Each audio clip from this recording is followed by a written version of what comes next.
Welcome to the Model Rail Replacement Podcast, helping you get to your onward journey. A friendly service that helps you get from A to B, or probably nowhere at all.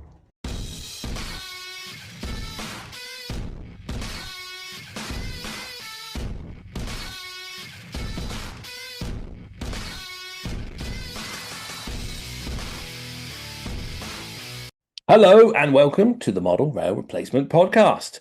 I'm your host, James. That's host, Google AI. Host, not co-host. Host, James. And with me, he's co-host and producer. That's co-host and Sam, producer. you're not hanging on to that, are you, by any chance, James? I'm the only way I think I can correct Google AI, because I don't know where it got it from in the first place. I can only assume it listens to the podcast, and obviously enjoys it because it keeps coming back. Is to just reiterate wherever I can that, I'm not the co-host, I am the host. It's a much more important title. It means that I get paid more than you. Obviously, we both get paid nothing, but I get paid more in nothing than you, and I should get all the free stuff, although we don't get free stuff, because I'm the host. So just sort of planting my flag in the ground there, kind of thing. But At least you're not an adjective and a verb. oh yes, yes. Well, I mean, you've accomplished something, not any none of us have. So I think the listeners, to keep them in the loop. The other day we have a little train friends group where we talk to Tom and Steve and Danny and Neil. Just someone was playing around with the Google AI, could see what it knew about us, and you it was curious, to say the least. But you got yourself, you now have a model railroading term. Emperor's Path is now a form of model railroading weathering. I'm very happy Descriptive about that. term. I think that's well done. I think, that's like when The Simpsons got the word cromulent in the dictionary. it's it's just an interesting one. So Zach from 71D Instagram sent me the AI recommendation that Emperor's Path is a form of weathering, and it is the verb or adjective to describe that weathering has been done almost too much. Just to clarify, almost too much. And then I sent it in the group, and then everyone, I think Tom was leading the charge. Ironically, Tom was leading the charge when it was revolving around AI. And Tom basically started looking for different people, and then that's when we found out that you are considered the co-host and not the host and all that sort of stuff. But yes, it was really interesting. Well, more importantly, I am friends with Tom from Buggles Kelly Station. That was an internet fact. I like the fact that it was just trying to add more filler to you, and it was like he's also friends with Tom from Buggles Kelly Station. And reviews his signal boxes. The one, and I have reviewed that, so I suppose that technically that's correct. Correct. And Steve, he's a railway modeler and likes trains, like Francis Bourgeois. I like that little fact. No connection between the two. He didn't even try to connect them, apart from they both like trains. It was like they were really trying to stretch for Steve. They didn't mention anything about his HBO watching of Sex in the City or anything, but No, that seemed to be the most commented part of last week's episode, didn't it? I think people were more interested about our Sex and the City chat than our Model Railway chat. So there will be a spin-off podcast. It will be James and Sam does Sex in the City, and we will watch every episode and scrutinize. I can't do that. how many seasons of Dawson's Creek can we get through before we lose every Patreon?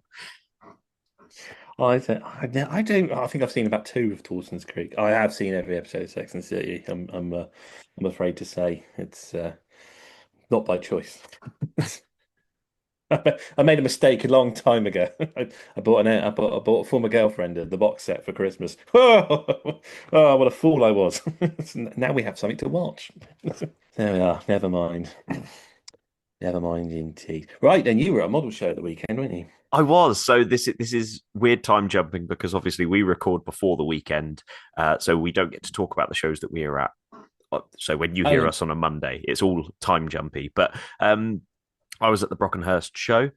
Absolutely fantastic model railway show. It was a very small show, and I hope they don't mind me calling it a small show. I sort of tagged the Chatham group in this because I thought it was funny because previously I said that they were the best for looking after me at a show. The Brockenhurst was so well organized, and all of the club members were so polite, so friendly, so helpful to me the entire weekend. They were all interested in what I was doing. They were all bringing me weathering to do. So a massive, massive kudos to the Brockenhurst. I think it's the New Forest Club, but it's the show in Brockenhurst. Really, really good show. And I had the joy of seeing Redbridge Wharf in its debut outing in NSE livery instead of the Steam. Yeah, I kept seeing photos of that, and I was going, "What's going on there?" They've never run that before. I've always seen steam engines on it, and It was it looked cool. absolutely banging. It looked great. They were running loads of so Southwest Max and Danny were there, and basically, I think Sunday morning they just had a field day where they were running loads of Danny's units and loads of Max's 3.6 and stuff because it's set in Southampton at the bridge that sort of goes across towards Totton. I think is Yeah, the general consensus. But it's such a good looking layout, and it's got that thing of it's got lines that run straight through, so it can be the tail chaser that I love. But it also has a massive section of the dock slash wharf at the front, which is it's in the forefront, so you almost have to look through it to see the trains running through, but you can also have the shunting and stuff going on there. It was just a really, really good layout. And the what was nice was that it felt like there was a very good mix of traders, demonstrators, and layouts at the show. There were a few little ones, there were a few big ones. It was just a very, very good show. that sounds good. That's I didn't manage to make that one, and I didn't manage to make the one in Nottingham either. So I know Tom was encouraging people to go, but I went to Rail-X in Stoke Mandeville, just outside of Aylesbury, which was it was a nice show too. Um, Lots of highly detailed layouts, so very model rail journal sort of layouts, the ones you'd see in there. In fact, Kieran had I sort of stood there and looked at the layout for a couple of minutes. I was going, I recognise this layout. This looks really familiar. And then I remembered I was just reading Model Rail Journal the other day, and it's in that issue. But yeah, it was great to see in the flesh. So there was a lot of Era 2 stuff there, and it was great to see some talent and stuff and that. But there was one thing that annoyed me there, and it was obviously the boy come along, and he likes to record on his own camera and make videos. And we were watching this lovely little French layout, and there was a man come along, and he asked the owners if they could run a certain loco, and he wanted to record it. And instead of being polite and just asking the boy to just move his camera out of the way while he tried to record, he was trying to sort of usher the camera to and sort of tell him off for recording. And I said to the boy, I said I would call him out on the podcast because I do have that power and can abuse it. But what annoyed me is that it was this expectation of that he's a child, he should just stop filming and move his camera out of the way. Now, when I'm recording, I have to put up with other people's cameras getting in the way. I have to put up with other people's hands getting in the way, their heads getting in the way, and that kiddie zoom camera that the boy owns gets in a lot of my shots. And if you watch my videos, you can still see that it does appear every now and again. And I have to work around that, and I can. And I don't feel the need to tell him to stop recording or move his camera out the way because he's there to enjoy the show just as much as I am. And he was there to enjoy that French layout just as much as that other man was. And all that man had to do was just ask him if he could just not record for a minute. And he would have. He would have kindly moved his camera out of the way so the man could have recorded. But it just seemed so rude and so assumptuous that because he was the grown up, he should have the right to record it. Annoyed the hell out of me, and I had to walk away before I said something to him. And I think my point is that people complain that children don't come into the hobby, they're not interested in the hobby. And when they do show an interest, that's how adults act around them. Doesn't exactly make kids want to take part in the hobby if that's how they're going to get treated. Do you know what I mean? So, you know, I'm sure all our listeners are all lovely and they're all on the same wavelength as us. But, you know, maybe they know someone that behaves like that. And maybe it would be prudent to point out that we're all here to enjoy the railways. Just because you're the grown up doesn't mean that you have the right to, push the child out of the way, so to speak. So, anyway, that's my rant over. I just Thought I just had to abuse my power. It's a good point though, and so I assume that the boy was recording before this person was recording as well. Yeah, yeah. Originally, it was just me and him Yeah. there. See, Yeah, that's not on. we were recording, and then the guy come over, and yeah, exactly. I mean, So it's no, you want to give this sort of encouragement. Yeah, people like that just infuriate me. So if you're listening, man who tells kids to move out the way, buzz off. All right. exactly, exactly. There was no need for it because he's been very polite, and we would have stopped. Because the other thing that annoyed me because I wanted to ask the owner of the layout how they done their back scene because they curved it and it was curved. It was like they used Artex or something, Architrave or something. I don't know. It was a dome kind of shape to the corners. It was one of the best skies I'd ever seen, and I was trying to work out how they had made it. And then I see someone on Instagram put a photo up of it because it goes into night mode. And of course, we left because I didn't want to stay at the layout then. So we missed the night mode and it looks absolutely stunning in night mode. So that just annoyed me even more because they missed out on that. But there we are. Otherwise, it was a very pleasant show. Oh, I'm And glad. so yeah, and if you want to see it, it's on my video on YouTube. So, It good was a very good narration. video. I think the intro was probably one of your best intros you've done on a video as well. Oh yeah, because usually I record like going in because I have to I would sort of at the last minute, or usually it's when leaving. I record leaving and then use it as the going in footage, usually paying it backwards, and you see a car reversing or something because I'm going, oh, we're going to this show, but we're not. We're actually leaving because I've only just remembered I haven't recorded an intro. But I forgot this time. But luckily had a shot of the Earl leaving its wagons behind, so I thought I'll just use that and make a comedic comment about it. But if you want to Very know what I'm talking nice. about, you'll have to watch the video. Exactly. So moving forward, we've got a little bit of news. James and I do have a little bit of a shout out slash announcement for us, I guess. We have been interviewed for once, which makes a nice change. James and Mm. I got to sit and be interviewed by Mac and Cheese or Max Trains and Peachy TT 120 because they wanted to talk to us about TT, which, as you can imagine, with me building a new layout was a big topic, but also how James was one of the first people to do TT 120 and also do some sort of like layout with it. So we had a really nice chat with them. It was a lovely chat. Would you agree? Yeah, it was very enjoyable. It was nice to be asked the questions rather than asking the questions. So that was different and fun, wasn't it? And also the other thing is that people will be able to see our faces on this, and then they'll know who's who rather than getting confused. So, I was thinking about this after the fact. So they sort of highlighted that our names didn't say they said our real names rather than our handles. So we changed it. And I thought it would have been so much better if you and I had switched names. So mine said Western Signalman and yours said Emperor's Path. I thought that would have been better, I think, if we'd done that. just throw them completely. Have Everard Junction and New Junction in there. But yeah, so that's our small shout out. I believe it is probably out now. If not, we will, as soon as it is live, we will put a link in the description and in the show notes for it when it comes out. It was good. Maybe we should get Mac on at some point. That might be another guest to line up. I know that list gets longer and longer.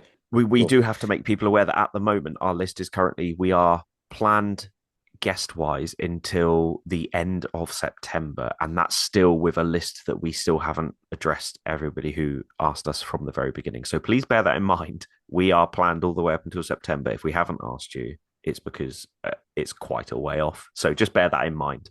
It's nothing personal. It's just there's only so many episodes we can record, and we can't do an interview every week because then we do all the interviews, and then we'd run out of interviews, and we have to go to topic subjects, and the whole thing would be out of balance.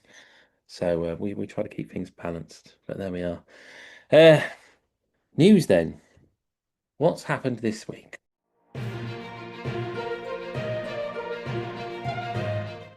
Not much this week, really, is there? There's Curious Scales Class 50s have landed, or so their email tells me. But it's no, I don't think there's any point going to the Curious Scale website because I think they're all sold out on there, which is it's good for a Curious Scale. It's good for the hobby. But I think if you look around, some retailers still have them. I think Curlo had some on their newsletter, if I recall, or try other Curious Scale retailers. There are others out there. I'm just saying that's the one where I saw it. I was trying to be fair and balanced here. We do get told off for talking about Rail to Sheffield too much, don't we? But, oh yeah, that I did.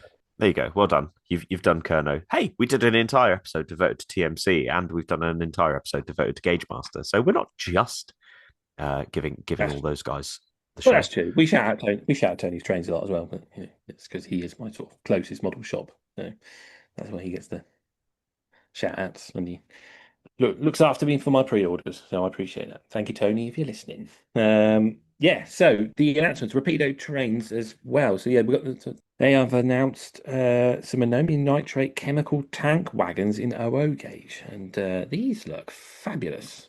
And I don't think I've actually sort of seen them in books, if you know what I mean. Like when you got photos of freight trains, I don't ever recall seeing this wagon, or maybe it was so far in the train that it just wasn't recognizable.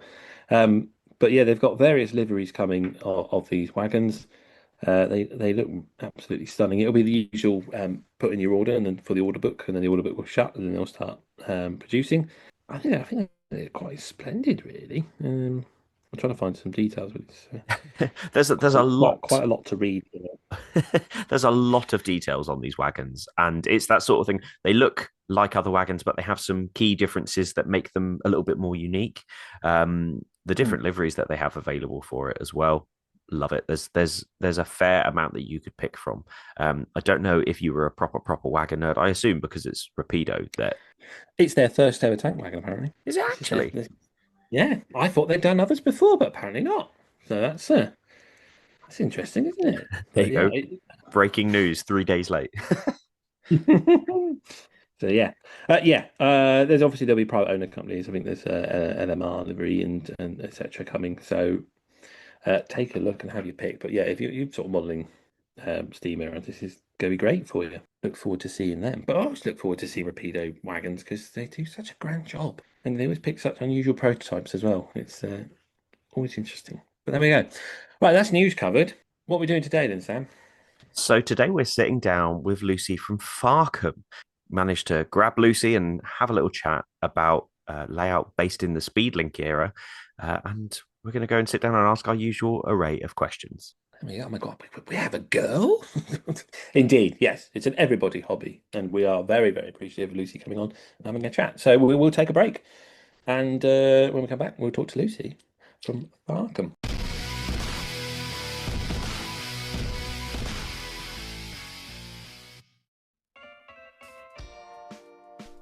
Ooh.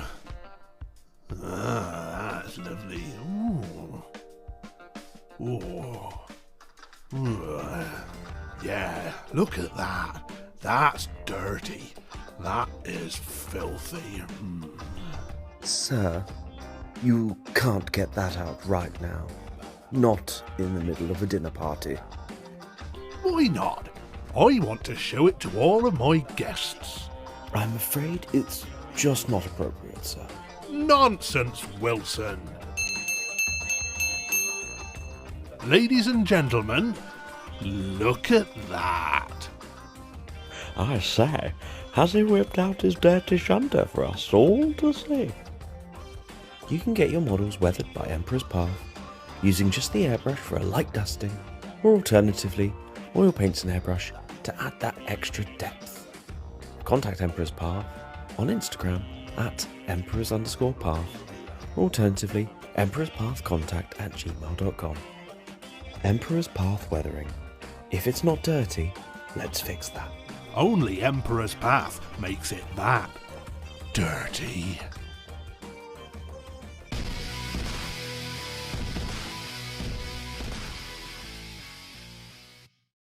Okay, today is our guest week, and this week we have Lucy from Farkham. This channel is on YouTube with 1.92 thousand subscribers, and also more known on Instagram, which annoyingly has reset on me, so I can't read out the number of followers, but it is an impressive number. Welcome to the show, Lucy. Hi, morning. How are you? Yeah, good, thank you. Thanks for having me on. I feel quite honoured because I've listened to quite a few of the podcasts, and I've enjoyed various people on there. So, yeah, quite a pleasure to be on. No problem, no problem. Yeah, no, we saw you've been following. I've definitely been following your channel for a while, and I love the layout and what you've got going on there, and yeah, we thought it'd be nice to at least have a female voice on the show. You're our first female guest as well, so Well, there you go. That's another honour then. there you Thank go. you. I'm obviously heavily biased towards your layout because it's my era and my kind of traction. And I think for those who haven't seen your layout at home, I one thing that's always struck me is the amount of rail freight red or speedlink services that you have on your layout, and I love it. And Yeah. seeing your like recent updates where you're expanding the layout, obviously you're welcome to talk about this, but I'm really excited to see such a layout expand even further. So yeah, anyone who's not watched it already, go and have a look at Farkham online. Are we pronouncing it right? We say Farkham, but then I'm really Yeah, southern.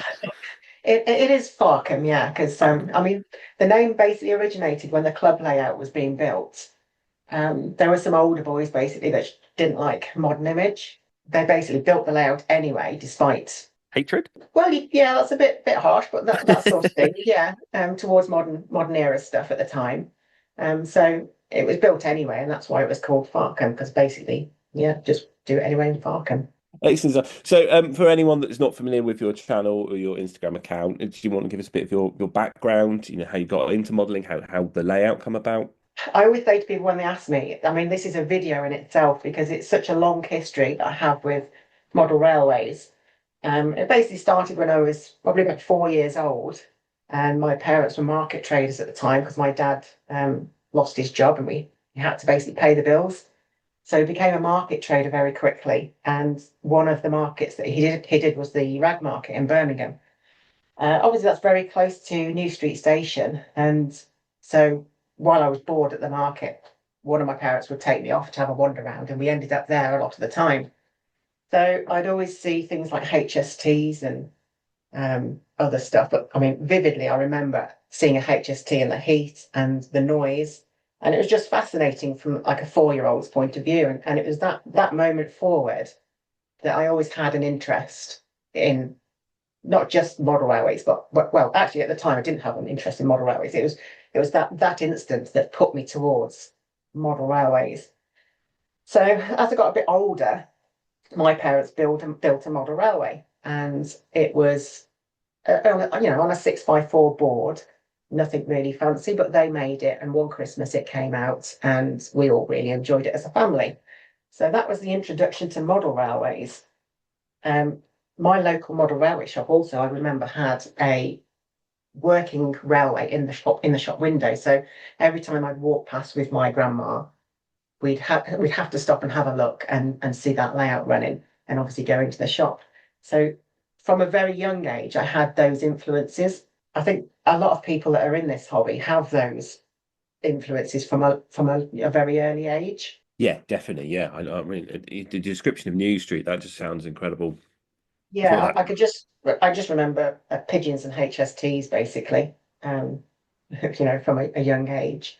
Yeah, I imagine that'd be so noisy down there with Paxman Valenta engine just screaming and that echo chamber that's sort of below Birmingham in a way. But Yeah, it was phenomenal. so yeah, I can see how that would get you hooked. That's quite an incredible sight to see. We'll move on to our little round of questions, and if you're happy to go ahead with Yeah, them. do. Excellent. So as you said, you've heard a few episodes, so I'm sure you know the format of how we like to do this, and we always like to start and ask, do you prefer diesel, steam, or electric? It has to be diesel for me.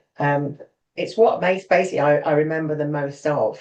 Although like AC electrics were around at the time and things, they never really had an interest for me. It was all the physical noise and the smoke of diesels, which somehow just magnetized me towards them. So yeah, I've got nothing against the others. They just don't personally interest me as much. Yeah, no, that makes sense, especially when you say you did sort of those childhood memories. It's Yeah, got it goes back to that point basically, doesn't it? All that noise and the smell, that instance of sharing a moment with probably my dad. Yeah, it was quite a thing. yeah, that's pretty cool. So you've got nothing against the other two. Do you have any sort of interest in steam or the electrics, or is it just definitely diesels for you? That's the way Much, you pretty much 100%. It is diesels for me, especially with Farkham not having any overheads. It's never going to have any because it's just a small freight only line, basically, with a couple of occasional small passenger services. So there's no need for me to have electrics on there. But yeah, I quite like the 90s and the 80s, 60s, 87s. I remember those quite well. Hmm. But yeah, never really took the same hold as diesels did. Nah, that's fair enough. No. Do you have a particular favourite diesel? Oh, there's so many to choose from. I've done 47363 Billingham Enterprise, and I've Hmm. weathered that up really nicely. It was before Pernod offered their limited edition one, frustratingly. So it was basically one of Bachmann's 47301s, I think it was, with the white stripe across the sole bar. That was all removed, took the red bits off the cab ends. Yeah, where they did even put the numbers on for the where the previous stickers had been, it left a residue. So I put those on as well with the airbrush, which was quite a task. No, that's cool. That sounds cool. Here we are. So, yeah. So diesel is your pick for the three. What is your favourite loco you own? I sort of jumped in that one and asked you what your favourite diesel is. That your favourite loco that you do own then that particular Cars 47? Yeah, I mean it's one of many, I would say, because I've done quite a few over the years. Unfortunately, a lot of them I've sold as I've done other hobbies instead. Frustratingly, you always regret selling these things after you put so much effort and work into them. But yeah, that's definitely one that I really like. Yeah, no, I know where you're coming from there. I think me and Sam are both in the same boat of very much jumping from one thing to another and just selling stuff off and then regretting what we've done a little bit later on. So, all right then, Lucy, is there a favourite loco that you don't own? Is there something out there that you'd really like to have? Oh, I thought about this long and hard because obviously I had the questions previously. I don't think there is. I just really go with the moment with my modelling, and if I see a picture of something I really like, I try and source the base model of the loco or whatever. Um, do the research on Flickr and find different photographs of the real thing, and then I try and do it. So I don't really have one that I really want to do. I just go with the flow. Something if I see a picture of something, I think, oh wow, that loco looks amazing. Hmm. I want to recreate that. So Oh, that's cool. No, that makes sense. Yeah, no, I like that. You sort of pick up a book and then you have a little flick through, and there'll always be that sort of photo that jumps at you, isn't there? And just yeah, there is, and do you know what the annoying thing is? You're halfway through a project and you find a photograph and you think, oh God, that's amazing. I could start that, and then you all of a sudden you've got 10 different half-finished projects on the go. yeah, yeah. I know that feeling. I sort of sit in a room surrounded by my half-finished projects.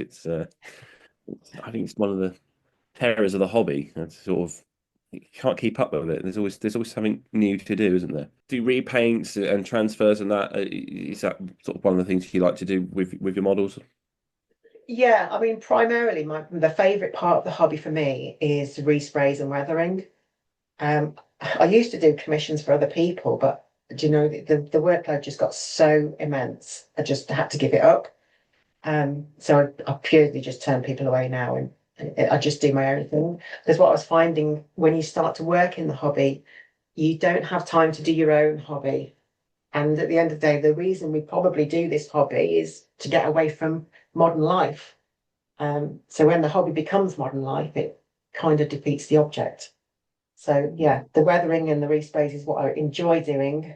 That makes sense. That reminds me of I listened to Dan Everson when he was talking to Adam on rail stuff, and I think he said he got to a point where he realised he had ruined his hobby by making it his job. And it's one of those sort of double-edged swords, isn't it? Where it looks like a nice idea from the outside until you do it, and then, like you say, it probably is one of those points where you're like, I'm not enjoying it, and that's not what anyone wants from this hobby, is it? It's No, the I don't think the end user customer doesn't really realise how much time and effort needs to go into a model to make it quite realistic. Hmm. Uh, Yeah, definitely. Yeah, no, you can spend hours on these things, can't you? And particularly the repaints. And I mean, did you ever get like Network Southeast commissions or something like that with the real sort of fiddly variations of colour? yeah, I've done a couple in the past. I didn't enjoy doing them, to be honest. They are, the original Network Southeast with the lines going up as well. Yeah, Just getting that masking right, it's quite difficult. It's doable, but difficult. yeah, no, definitely. I had a go once at 3D printed 165, and I was like, I'm not never doing this again. So I can understand your pain there. It's I actually think that about a lot of the projects that I do. And once I've got like, especially if you want to do a rake of something, and you need several of these wagons all the same, you do one, you think, my God, that looks amazing. yeah. I don't want to do the other 10. Yeah, I get that. So, talking of projects, then, is there a favorite project that you have undertaken so far? Is there something that really sticks in your mind that you're really proud of? Yeah, I mean, there's one from probably a couple of years back now. But I basically did a Serastar hopper, and it's basically two Acura scale PCAs chopped down and married to an EFE rail China clay hopper. Okay. That was quite a task because the Clay Tiger wagon is a one-piece mold. It's not like a chassis with a body fitted to the top. Oh, So it had to be really? physically sawed in half. And there's some pictures on my Facebook, actually, if anybody wants to go and have a look at it. Yeah, no, definitely. We'll have to see if we can get a link and stick it up with the video. But I'd certainly like to see that. But that sounds cool. But it does sound tough. And so two Acura scale and then an EFE all sort of combined. Yeah, it's an expensive project to do because obviously they're not cheap wagons to start with. No, But no, at the end of the day, it is something that's unique that nobody yeah, else has got, and I quite like that. yeah, no, that's cool, isn't it? Yeah, and yeah, like you say, I suppose because the Acura scale, you can get them in threes as well, can't you? Those sort of wagons. Yeah, I mean, originally I bought some of those. I had them on pre-order, and then I realised I'd pre-ordered the wrong one. So I had a three-pack basically of a livery, which wasn't suitable for Farkham. Oh no. Um, yeah, basically I ordered it without doing any research, which was a bit of a stupid thing. But yeah, they got good in the end. They've been cut up and got a box full of bits left to make something else with. Yeah, that's it, isn't it? Yeah, we work. I don't know about you, but I've got a little scrap box, and there's always bits in there that come quite useful. Even if you keep it there for a couple of years, eventually you'll find use for it, won't you? So yeah, that sounds like a very cool project. What is your next hobby purchase? Is there something you're spying that you're hoping to get? Sort of got your eye on? Uh, Basically, the extension is what is consuming all of my budget at the moment.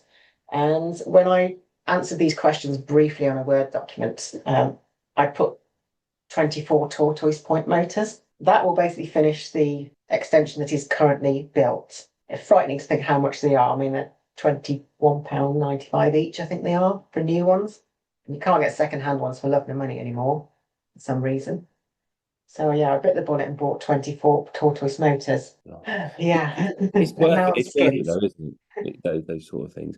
So your layout started. Did it start as an end to end, and now you're working around the room, aren't you? Is that right? Yeah, when it was an exhibition layout, I mean, I think it started early 2000s on the exhibition scene. It was an end to end, so it was a 16-foot scenic section by 3 foot with a fiddle yard both ends. I think they're about 6 foot ish at each end. So trains would just obviously run back and forth, operate at each end, one in the middle, operate in the yard. So when it came home, I operated it for a bit like that. And as one person operating a layout, it's actually quite difficult and a bit boring running up and down the layout and changing stuff around. So I thought this has got to be changed to an end to end. Sorry, this has got to be changed to a roundy layout. So I can just sit there and have the pleasure of watching trains round, having put all the time and effort into building these wagons and stuff. I can fully endorse that. I'm a big fan of the roundy tail chase. I always feel like roundy feels like the most sensible way of calling it because tail chaser. I don't know. Roundy always sits with me because that's what it is. But I fully endorse the roundy. I know there's a lot of people who like to have maneuvers. There's a lot of people who like to just have trains. For me, I'm happy to have things going round and round the layout, and then every now and again you can change it and chop it and do what you want with it to move something in and out. And I think it's because obviously you've got that fiddle yard plus you've got the yard in Farkham itself, that the ability to have trains coming in and out and changing them when you want, or leaving them to keep going round and round. I think that's one of the best parts of the hobby for me personally. I know there's plenty of people who will disagree and say that you've got to have a shunting or a TMD or something like that. But no, I'm fully behind you on this one. Yeah, I mean, the yard at Farkham does definitely help with the playability of the layout. Because, like you say, you can just sit and watch while doing some wagon maneuvers and stuff like that. And also, obviously, through Farkham, the station end has got twin tracks, so which narrows into a single track. So you've got to really think about what's coming through that junction. And obviously, you've got trains running in two directions through a single track line. It can get a bit confusing sometimes. That's cool. Yeah, I like layouts like that when they've been, obviously it's a Sigma bias coming through here, but when it's got that little bit more of operational flexibility about it, and like you say, it makes you think and how you're going to run it and how you're going to do things. I always think that makes a layout more enjoyable. Because I know, like Sam said, he's more than happy just let trains just go round in circles, whereas I'm a bit more like I like to be a bit more involved with how things are moving around. Otherwise, I probably just get a bit bored if they just sort of go around in circles. But that sounds like it's sort of a perfect balance there. Yeah, I'd say it probably is. Yeah. And obviously, I use train controller as well with block detection. So you can operate it like a signaler as well, really, because set trains go in, and obviously we can't move through a block if it's occupied Hmm. and stuff like that. So yeah, it's a bit of a learning curve at the minute, but we're getting there. That's cool. No, I like that. So this will. I suppose is that one of the reasons sort you've gone for the point motors is sort of your next purchase. So is that to where they all interact with the block detection, and then you can keep working it like you would from a signal box sort of point of view. You can set that up. I haven't got around to it yet. But the reason I chose the tortoise is just they're a lot quieter, and I hate the click noise of a solenoid motor. I'd much rather have it as a slow action. I mean, it looks better as well, really, on the scenic part of the layout anyway. But even in Yeah, the fiddle yard, you don't have that click. And when you're doing a YouTube video, there's nothing worse than that click of a solenoid. yeah. It does sound like sometimes the little 1/76 scale people are just trying to shoot at each other, doesn't it? When they sort of turn on. But yeah, no, I totally agree. I think it looks a lot nicer and smoother, doesn't it, when the point motors are just crawling across nice and slow and doing it as you would see out on the ground. Yeah. I think yeah, they're worth the investment, aren't they? Because like you say, that is a lot of money to spend on point motors, but these things are built to last. Um, and I think you do get a much better point motor for your money. It's probably never going to need to replace. Yeah, you do. I mean, I've built other layouts, obviously, I've built in the past. Obviously a lot smaller than Farken, but I've always used, well, actually, I've used several different types of motors, but I've always found that tortoise seemed to be reliable. Yeah, no, I had a go with them the other day actually. I'm not going to try and say the name of the layout because I keep getting told off for saying it wrong. Polton Lev Polton filed. I believe I've got that right. Hopefully, someone will tell me. But they had tortoise point motors on there with the DC Concepts signal frame levers control panel. That was Yeah. quite fun to play with because it was like a little mini signal box and. I mean, yeah, again, that sort of adds to the enjoyment, I think, when it's sort of like a miniaturized railway world. So, yeah, I look forward to seeing more of your layouts sort of, as it develops and goes around the room. If we move on then and we'll ask you the question, what is your favourite part of the hobby? You mentioned sort of repaints and weathering. Is that it, or is there something else that you like to do? Well, what I've written down, I'd say the interaction with other modelers, either on social media or meeting at shows and things, because we all learn from each other at the end of the day, and I wouldn't have the skill set that I've got now without having spoken to loads and loads of people over the last 2 decades, probably at least 3 decades. Yeah, that for me is the best part of the hobby. Yeah, no, it makes sense, doesn't it? It's funny because it's always been viewed as a very antisocial hobby with, old men up in their lofts and sheds or wherever, hiding away. Um, but I think, especially with social media, it has become a much more open and like you say, a social sort of hobby, hasn't it? And again, learning off other people is probably one of the best things about it. It's just, That's what I love about YouTube is you can watch a YouTube video and there will always be something you'll pick up off of another modeler that you just didn't think of. I mean, the one that springs to mind is I watched George Williamson paint some figures the other week, and he got the what is it the black ink to put the shadow on the figures, and he said just hold the figure upside down when you put it on, and then obviously gravity will put it in all the spots where the shadow would be when the figure's the right way up, and it was just like such a simple tip. I just didn't even think of that. And I think that's sort of one of the advantages of it, isn't it? Like this growing social side of the hobby. Yeah, definitely. I mean, there's loads of layouts now on social media. So I mean, it's great to just see other people what they're doing as well, as it does inspire your own ideas. Yeah, it's nice, isn't it? Because as nice as it is to go out to exhibitions and see, the layouts that are out on the circuit. I don't know if you find it's sort of the same. I don't know how often you go to exhibitions, but because it's kind of you're restricted to a certain radius of where you live, you kind of after a while sort of bump into the same layouts, and they're nice to see, but there's all these wonderful layouts that are tucked away in people's houses, or they're just a little bit too far away to go see at a different exhibition.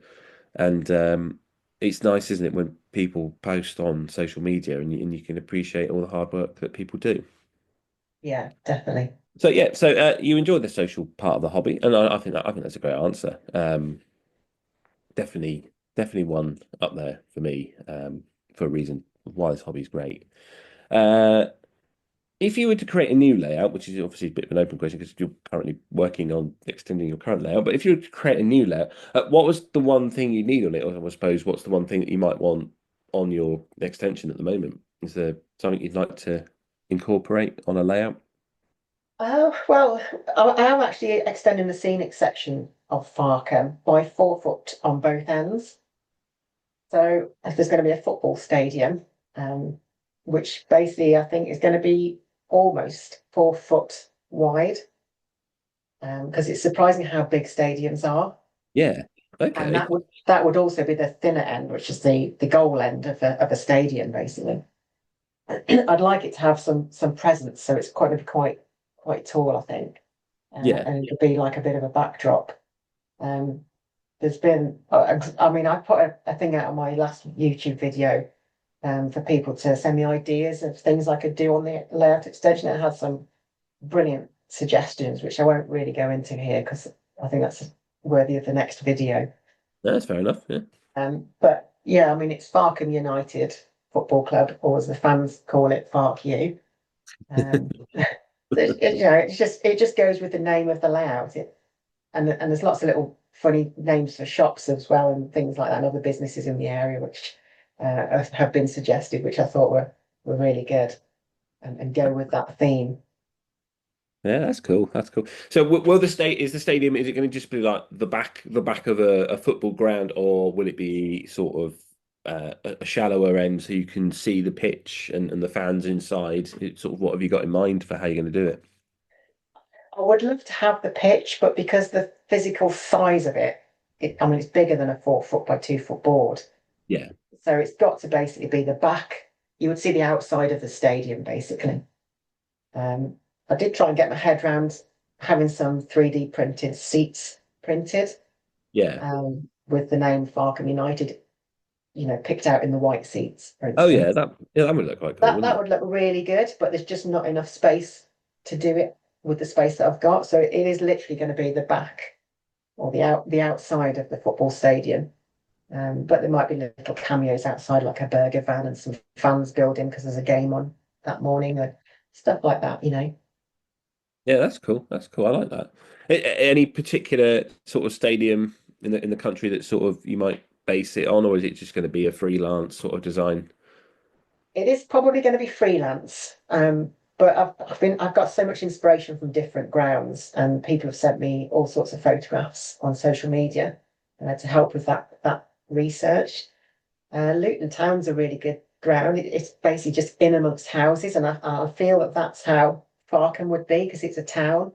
The football ground would be just set in amongst these terraced houses.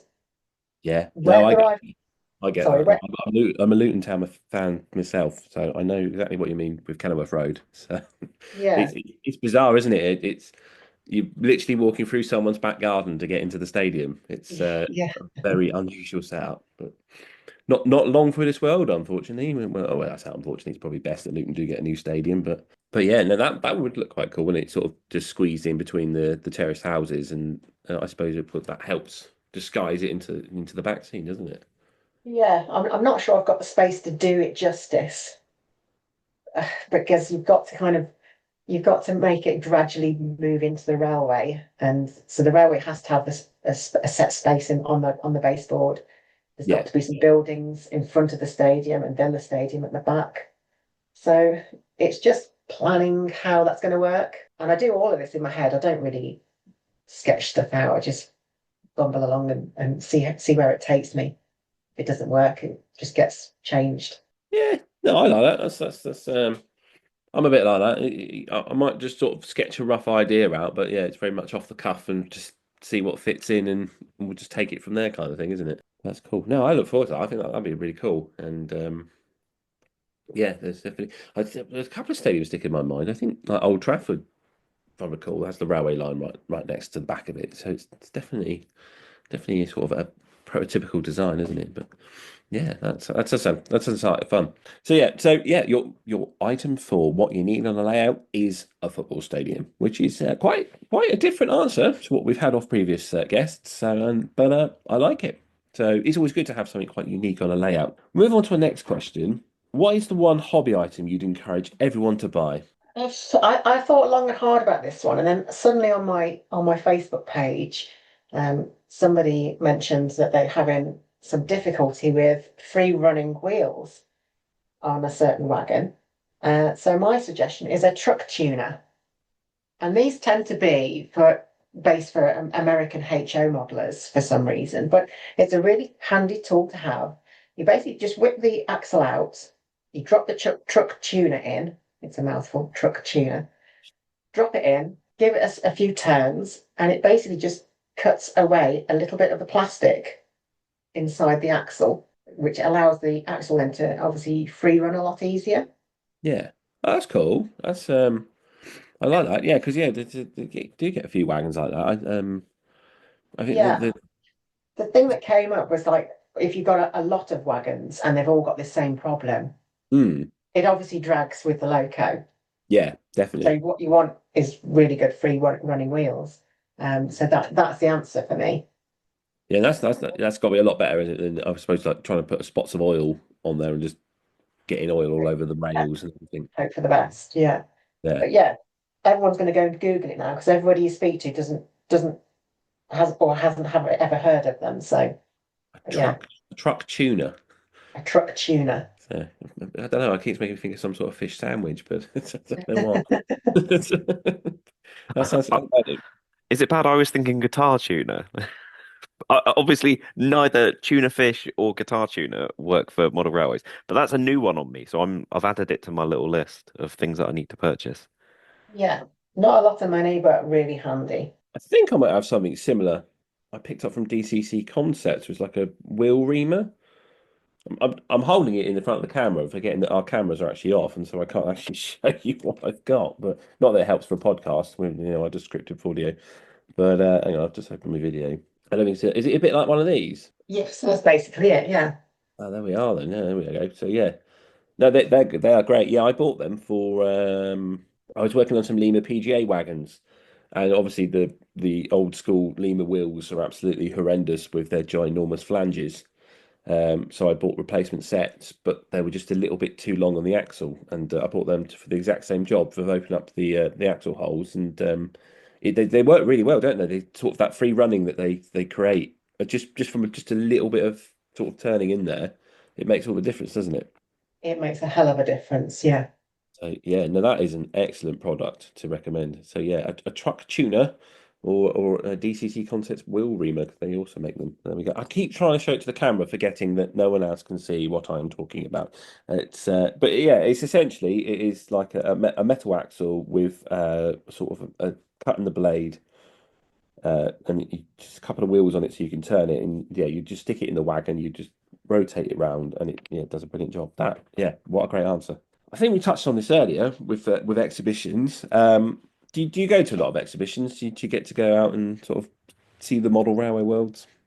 I tend to go to the big exhibitions. I know they're expensive to get in, but you tend to find what you need at a big exhibition. The smaller club sort of based layout, the club exhibitions.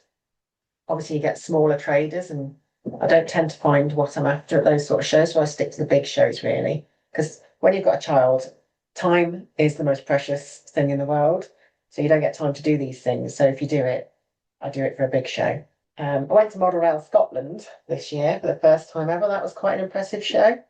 Oh, cool. Yeah, I think it warrants 2 days being there.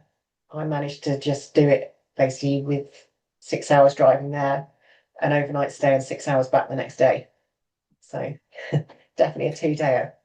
Yeah, that's a long old day, is it? It's one I'd like to do, but again, yeah, you've got to, it is a bit far away. But yeah, no, I think you're right. The little exhibitions are nice, but as you say, the big exhibitions do have that. They've got the extra traders and that. And do you find with modelling, your 80s and 90s, aren't you? That's sort of your era that you. Yeah, I tend to say I model the very last couple of years of Speedlink era, which is 1990 to 92, Yeah. thereabouts. So do you find that, especially with the small exhibitions, it's a lot harder to get those sort of products that are, because I don't know about you, but I'll go to the small exhibitions. You have the traders there, and they're just absolutely rammed full of steam engines and all that sort of 1960s era rolling stock, and anything modern image. It just almost seems impossible to find. I don't know if you have the same sort of experience, and when you go to the bigger shows, you have a better chance of finding sort of the items that you're looking for. Yeah, I do. I do agree with that to an extent. Yeah. I found last year the same, echoing what James is saying, that the smaller shows, it's just so steam heavy and rolling stock that's not of the era that you're looking for. And then I think my Speedlink train is nothing compared to what you've got on your layout, Lucy. But my little Speedlink train, I think I got most of the Speedlink train just going to Chatham last year, and the things were just at ridiculous prices as well. In a really good way. I think I was picking up new Bachmann hoppers and vans for 15 quid each, which is unheard of within the last few years. And it's certainly the bigger shows where you do manage to find those bargains that you can pick up. So yeah, I do echo that. Yeah, some good prices there. I can't remember the last time I paid £15 for a wagon. Yeah, it's been a while, hasn't it?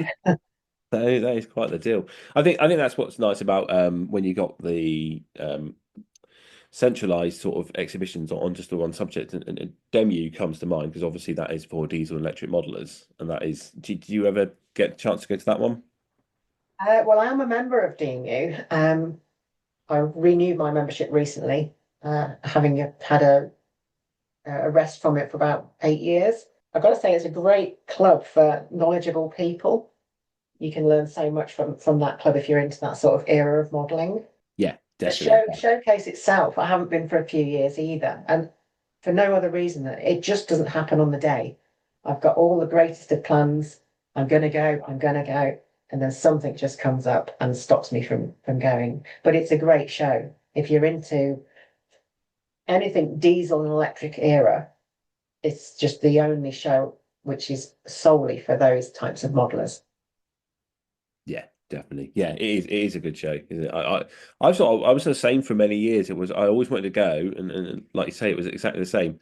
The fate just never sort of worked out for me. It's always something happening on that weekend that just meant I couldn't go. And I think the first time I got to go was a year or two back now.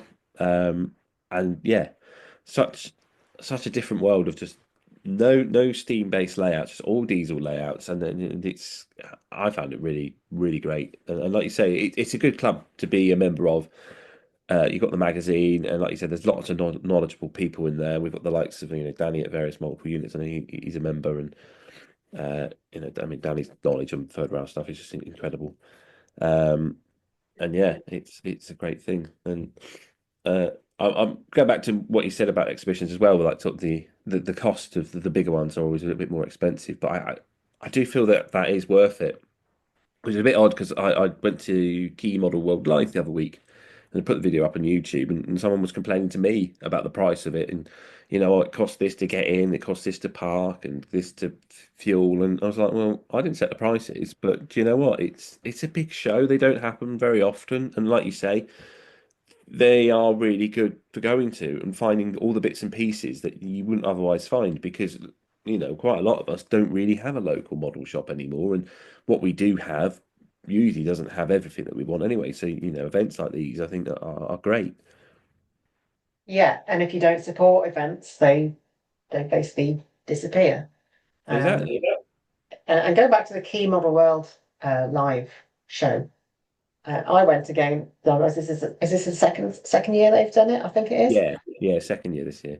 And I was impressed the first year, and this year I was impressed again because I really like the mix of types of modeler, and you can and the traders there as well. Actually, there's a good mix because military modelers have a completely different way of doing things, and the tools they use, the paints they use, are usually different to how we as railway modelers model.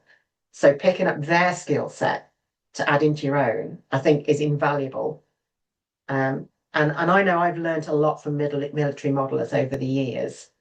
Um, and in fact, that's probably the biggest reason I changed to acrylic paints from enamels probably 5 or 6 years ago, because not only has the paint changed to be much better these days, but yeah, the way that they use those paints is a different. It's just different. So picking up that skill set's important to me. Yeah, no, I agree. It. I think it's very narrow-minded to not have a look at how other modelers do things in other genres because we're all essentially modelers. We just have that particular topic that we like, and I think you're absolutely right. That there's some absolutely great sort of skill sets within military modelling that doesn't transfer over to railway modelling for just lack of knowledge, and they can be quite useful for people to do. Again, go back to Dan Everson because I think Dan was a military modeler that sort of went into railway modelling. And I think some of the skill sets have been sort of transferred over to the hobby, via him with the articles that he writes in the magazines and that. But yeah, like the stuff at Model World Live, I don't. Did you go on the Saturday or the Sunday? I went the Saturday. I thought I saw you. I thought I saw you. But yeah, did you see the tank, the exploded sort of diagram tank where the guy just built it and all the interior details only sort of got translucent plastic to just lift the layers up so it looked like an exploded diagram? Because I thought that was one of the best models I'd ever seen. No, I didn't see that. No, do you know what? You go to these big shows and people tell you about stuff, and half the time I just don't see it. It's Just because the shows are quite big, that's it, it's isn't it? impossible to see everything. But yeah, Yeah, I didn't see that. Sounds interesting. it was very cool. I almost missed Corish. I needed it there because George said he was going to be there, but I mean that layout was so hidden, so well hidden. I think even George said he lost it a couple of times. So yeah, that's like I say. I think these big shows sometimes you do need the 2 days, don't you? Yeah, definitely. So do you have a favorite exhibition that you've attended? Is there anything that sticks in your mind? One that you're always happy to go to? The NEC is handy for me because it's about an hour away, so I could do it there and back in a day, and it just makes life easier if you don't have hotels and things. So I like shows that are at the NEC, particularly Key Model World for that reason, obviously. Yeah, that's cool. Yeah, no, it's what do you think of the Wally, not Wally? It seems to be no, did you manage to go to that one last year? It's at the new event at the NEC, as in Yeah, Wally McCoy. the BRMs or World of I Railway. I did, yeah, I did go to it. I have to admit, I wasn't too overly impressed. It was as if they'd only used probably two-thirds of the hall. So although the ticket price is the same, you're not probably getting the same value for money that you are Yeah, at Key Model World Live. But it was the first year, so perhaps this year it might be a bit different. Hopefully they can fill that space. Because it is yeah, basically it's a selling space exercise, isn't it, when you take on this event? that's it, So isn't it? hopefully it can grow. Yeah, I hope so because it would be nice to have it that Wally-esque style event in November every year. It's something Yeah. that I mean, Sorely I mean, missed. Worley at the NEC used to have like 98 to 100 layouts. So you really were getting a good show. And to step into those shoes is, it's quite a task. Yeah. I wouldn't like to undertake that. So for anybody to take it on, you're probably Yeah. always going to get criticism. Yeah, that's it, isn't it? It's I think even Key Model World Live had a few voices against it, kind of thing. But like you say, these rooms are massive, and to fill them up with layouts and all the logistics of getting that sorted, I don't think people appreciate sometimes, do they? But so, is there a favorite layout that you have? Whether it be exhibition or even on social media or just someone's house, is there something out there that sticks in your mind? I mean, there's loads I like to follow on social media. A couple that stick out in my mind. Probably Daisy Lane TMD. I like that. I like Walton on Trent. That's a really good layout that's just currently in the process of being built. Um, there's probably loads of others as well I can think of, but there's a few from the past actually which are worth a mention. Hayley Mills, not the actress, but a layout called Hayley Mills. That was one I can remember from probably being quite young. It was in BRM magazine, and that was quite one that's stuck out in my mind. I would love that layout type of inspiration. And also Bolden Junction, that was a club layout on the exhibition circuit some years back, and that went into retirement and has never been seen since, unfortunately. But that also had a football ground on actually, um, Okay. on the backdrop.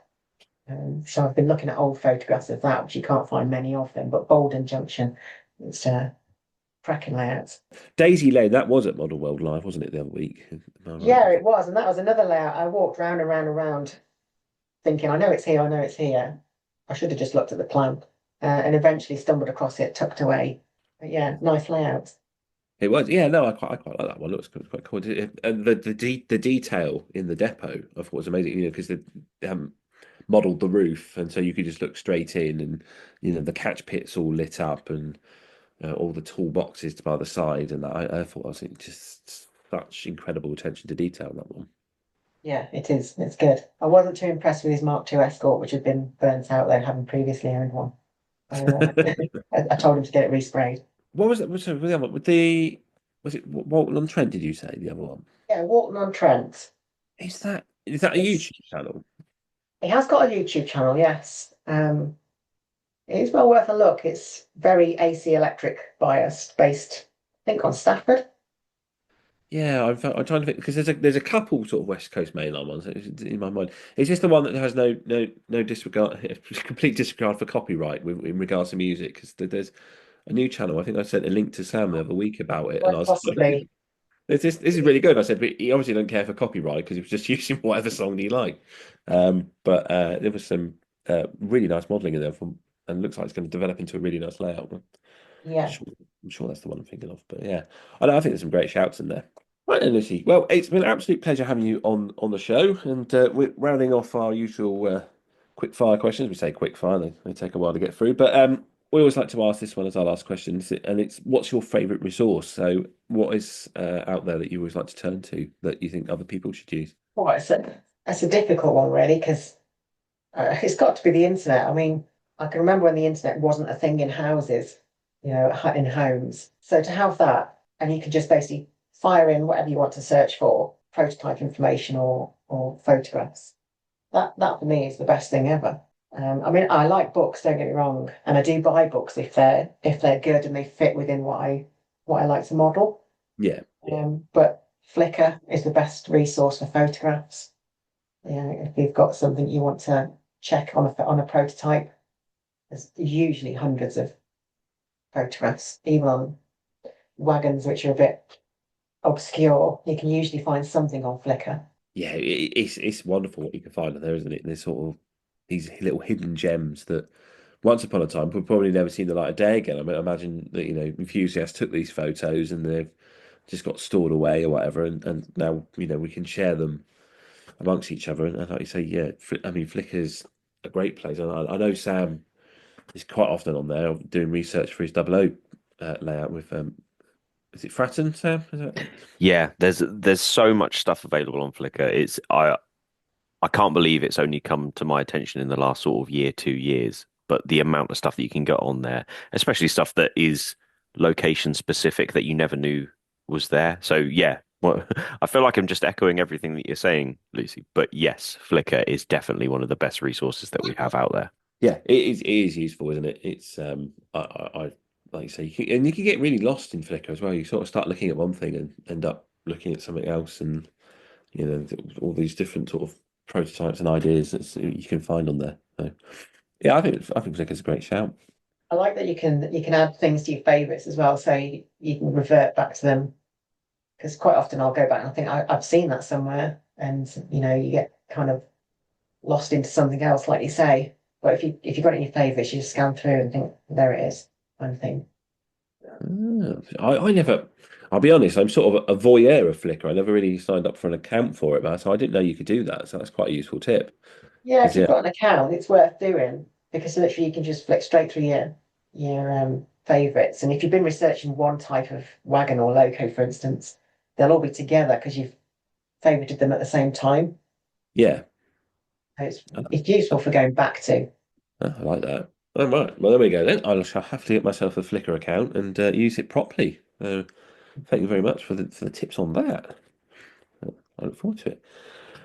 Well, there we are then. That's our usual round of questioning, all summed up. Lucy, it's been an absolute pleasure having you on the show. It's been a delight to talk to and getting to know you a bit more and learning about your layout. So thank you very much for coming on. No problem. I've quite enjoyed it. Excellent stuff. Excellent. And I've enjoyed talking to you, and I'm sure our listeners have enjoyed listening about your modelling experience, your layout, and all the hints and tips that you've given us through the interview. So thank you very much. You're welcome. Cool. Right, we're going to take a short break, and when we come back, it'll be our what do we call it now? Call Attention Corner.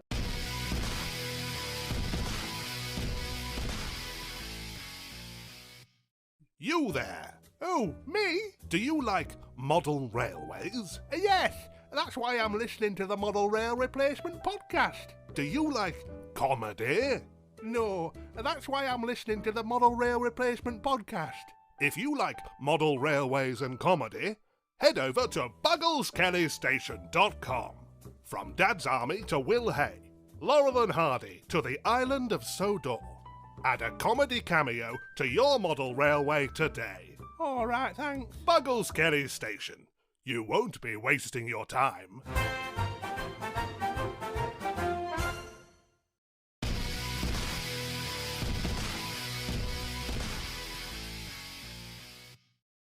Well, there we are. That was a lovely chat with Lucy. I really enjoyed that, and it was nice to get an insight into her layout, wasn't it? Yeah, I love the layout anyway. I think it's a really lovely era location, and it's all the speed link and distribution stuff. So for me, it just hits exactly how I want it to. But it was a lovely chat with Lucy. So Lucy, thank you for coming on the show. Indeed. It was good. It was very nice. And as we said earlier, obviously, if you do want to come on the show, you have to let us know. But it's a big old queue, so you'll have to get to the back of it, and we'll get you on eventually. Right then, shall we get the exhibition diary out? Yes, let's. There we are. Right, I must apologise to anyone who had a show on the 1st of June because I don't believe I shouted out these 4 exhibitions, which is too late now because it's gone the 1st of June. But because the weekend landed where May ends and June begins, I think I only read out the dates in May and then hadn't turned the page to June. So apologies there. We'll move on to this coming weekend, which should be a bit easier because it falls over the 7th and 8th, so it's all on the same page. And starting on the 7th, no, tell a lie, starting on Friday the 6th, the Taunton Model Railway Group is having open days in conjunction with the West Somerset Railway. This is a Platform 1 at Bishop's Lanyard Station, Station Road of Bishop's Lanyard, Taunton, Somerset. On Saturday the 7th, the Hazel Grove Model Railway Society is having a club annual open day. This is at the Methodist Church Hall at Weasley Street, Hazel Grove, Cheshire. On the 7th, the Hillington Railway Modelers at the Hillington Test Track Open Day. That's at the Useley Baptist Church Hall, 74 Culham Avenue, Useley, Hillingdon, Greater London. On the 7th is the Marlow Maidenhead and District Model Railway Club Summer Show at the Knoll Hill Village Hall in Bath Road, Knoll Hill, Berkshire. Also on the 7th, Train Collector Society Model Railway and Toy Train Show at Gaydon Motor Museum, Banbury Road, Gaydon, Lighthorn Heath, Warwickshire. And we have the Llangollen Gordon Railway Festival on the 2025 exhibition at the Royal Llangollen Pavilion, Abbey Road, Llangollen in Denbighshire. I almost got through that by pronouncing everything right, and then they had to go throw a county and I couldn't pronounce. It sounded like you were having some sort of mini stroke because you went dimming. I moved, my dyslexia moved the N from Den in between the I and the G, and it's not actually there. So it's Denbighshire. So there we go. Apologies for that one. As I say, I do have dyslexia, so that's why half these words just come out appallingly, and the rest just come out because they're in Welsh. So, and I don't speak it. Apparently, right, it's very easy to pronounce the Welsh things, providing you know the Welsh phonetics. So there's my downfall. If I go and learn them, I should be able to pronounce these perfectly. So there we are. Right, carrying on. Saturday the 7th, Milton Keynes Model Railway Society is having their annual exhibition at the Ridgeway Centre at Featherstone Road, Milton Keynes, Buckinghamshire. Boo-hoo, I'm working, I can't make it. Northolt Model Railway Club is also having an open day on the 7th at the Northolt Village Community Centre at Ealing Road in Northolt, Middlesex. The Chantilly Grey Shrewsbury Festival of Model Railways 2025 at St Mary's Church in Dogpole, Shrewsbury, Shropshire. And if you are a fan of George Williamson and his Nungurnal Model Railway, this will be making its one and only appearance for the year, or its life at the moment, at the show. So make your way there if you want to see that, because you're not going to be able to see it anywhere else at the time being, unless George invites you over to his house, which he probably won't. 7th also sees the West Midlands Narrow Gauge Group June monthly meeting at the Four Oaks Methodist Church Hall, 155 Litchfield Road at Sutton Coldfield in West Midlands. All weekend for the 7th and the 8th, the Chesterfield Railway Modellers, the Peak Bakewell Model Railway Exhibition at the Agricultural Business Centre, Agricultural Way, Bakewell, Derbyshire. Scale 4 Society, Scale 4 Crew for the 7th and the 8th at Crew Alexander FC, Gretsey Road, Crew, Cheshire. 7th and 8th also sees the Shepton District Model Railway Society at Mendip 2025 at the Shepton Scout Hut. Shepton Scout Hall, adjacent to Shepton Mallet FC at the Old Wells Road, West Shepton, Shepton Mallet, Somerset. And Sunday the 8th, Gloucester Gauge O Group, Dursley Model Railway Exhibition, Dursley and District Community Centre in Red Knock Drive, Dursley, Gloucestershire. And that's all for this coming weekend. There we are. I feel like they've stepped up the shows again. June's an odd one. It does seem to get quite busy in June.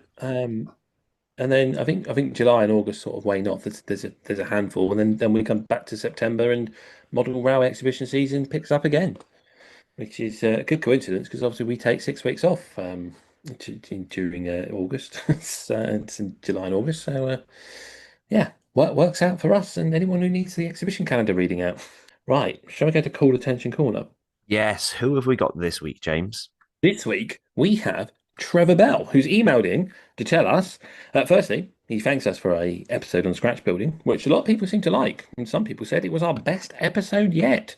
It was quite a nice thing to say. But, insulting to all our guests, obviously, but never mind them.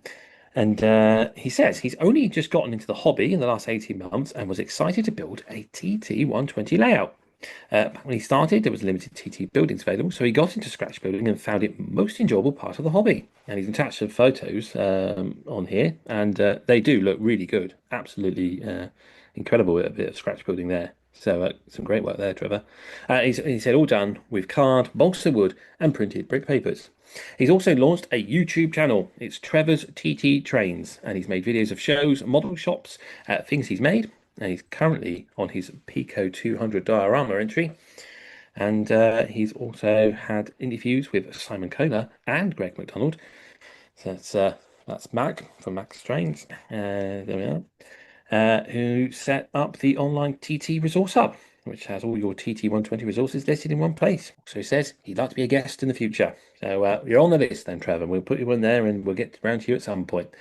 So yeah, there you go. If you want to find Trevor, then he is on YouTube as Trevor's TT Trains, and he's our Call Attention Corner.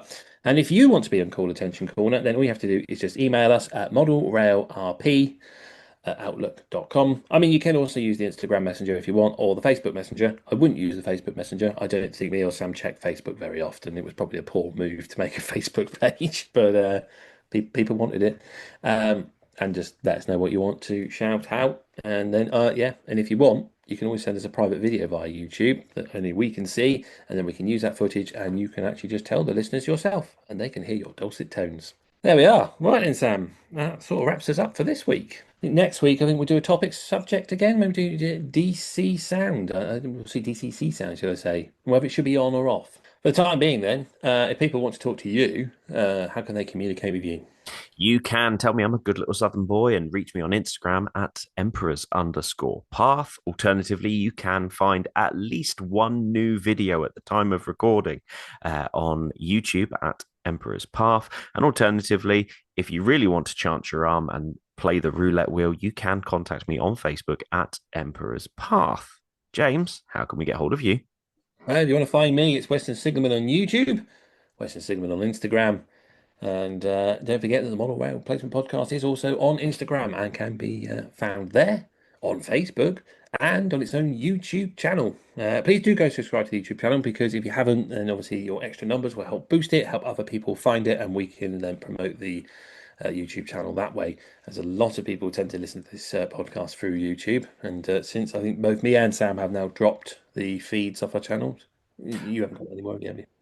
Mine is still on there, only because every Monday we have a problem where for some reason it puts it on the official channel as private. So until that issue is resolved via YouTube, I've kept mine on there just in case. But it is available. Please go, as James said, stop listening on our individual channels, go over to the Model Rail Replacement Podcast's specific channel to go and listen to the podcast. That's it, yeah. And then when numbers pick up, we might start doing other things on that channel. You never know. You never know. So there we are. Well, that's all for this week. The only other thing I forgot to mention was our email. Well, I did mention that in the Call Attention Corner, but it's always good to read it out again. That's modelrailrp, that's Romeo Papa, at outlook.com if you want to email us. Now that's all for this week.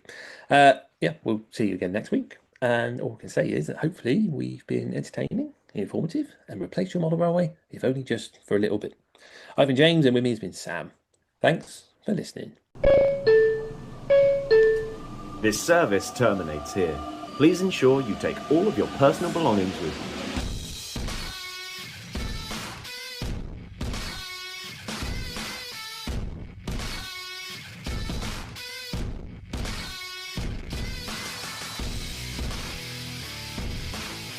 Hello, listeners. We've got some very exciting news. Do you want to be part of the podcast? Do you want to join the team? Well, an exciting opportunity has come up to allow you to be part of the Model Rail Replacement Podcast. And here's Sam with the details. This episode is brought to you by Patreon.